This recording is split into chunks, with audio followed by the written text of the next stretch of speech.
a Beatriz Becerra, que es eurodiputada de la Alianza de Liberales y Demócratas por Europa. Beatriz, buenas noches. Hola, ¿qué tal? Buenas noches. ¿Qué juicio le merece a usted la propuesta? ¿Suficiente? ¿Algo se mueve? Pues las dos cosas. Es insuficiente, no es suficiente, porque tiene muy poca ambición y creo que refleja la falta de comprensión y de entendimiento de cuál es la realidad actual de los europeos, de los ciudadanos. Y por otro lado, creo que es importante reflejar que sí existe ese movimiento. Es decir, ese pilar social que durante muchos años ha estado abandonado o arrinconado, pues bueno, el ver escenificado de esa manera con 4 comisarios, entre ellos el supervicepresidente Timmermans, es una buena noticia en el sentido de que, bueno, el valor de ese pilar social, que es el que vertebra en realidad la Unión Europea, está ahí. Pero insisto, es un planteamiento bastante miope y poco ambicioso.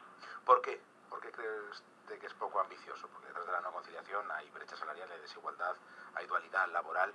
¿Pero por qué este paso no le parece, le parece poco ambicioso?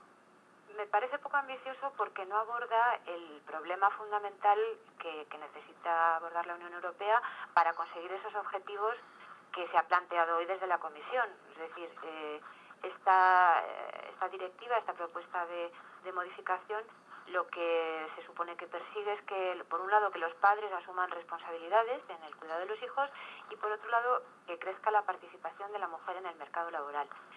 No nos engañemos, aquí de lo que estamos hablando en esta propuesta no es de abordar la bloqueada y retirada directiva sobre baja de maternidad.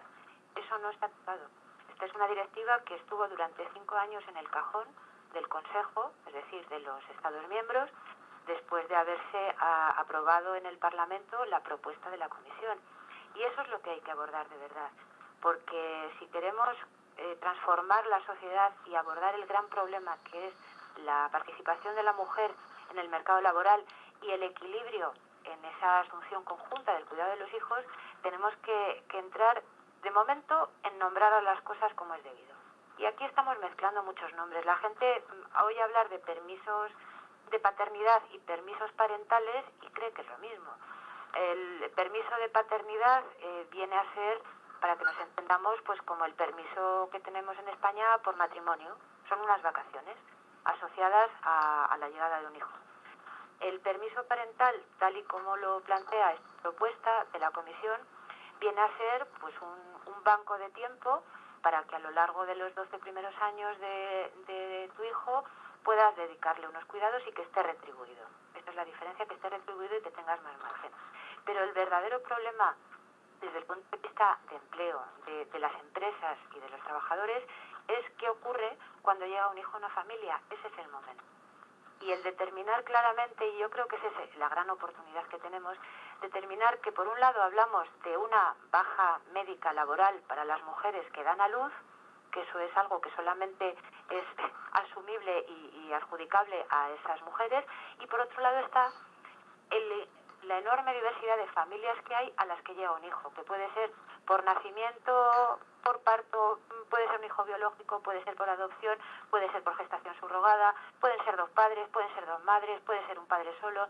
Esa es la gran diferencia. Y si hablamos de un permiso parental, que es un permiso compartido y no transferible, debe estar asociado a esa llegada del hijo, para que las empresas entiendan que no es un problema el que una familia tenga un hijo, porque cualquiera de los 2 progenitores va a asumir lo que le corresponda en términos de permiso, ¿no?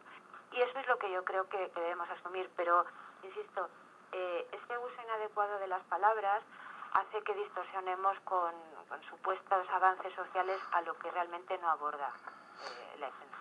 Beatriz, ¿usted cree que esta propuesta, además de los peros iniciales que ha mostrado la patronal, va a cosechar también algunos peros o algunas quejas por parte de los Estados miembros?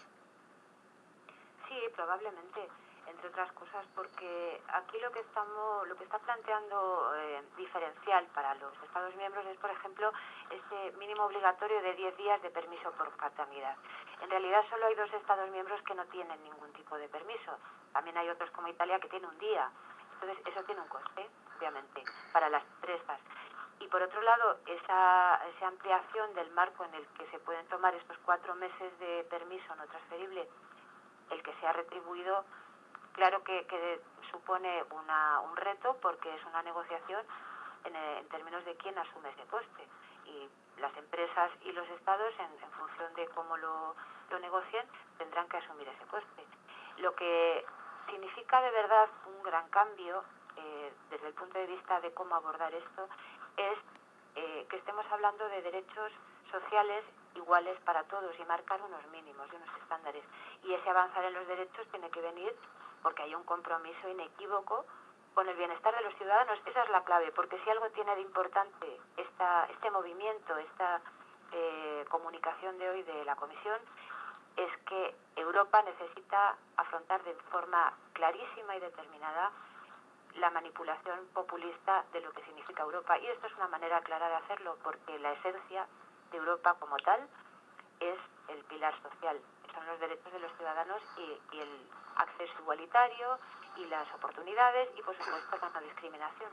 Me quedo con esa última reflexión suya de cómo Europa sea capaz de responder desde el pilar social. Veremos cómo puede enfrentarse a los populismos y a ese euroescepticismo que parece que campa por ahí en determinados países. Beatriz Becerra, gracias por estar con nosotros este ratito en La Brújula.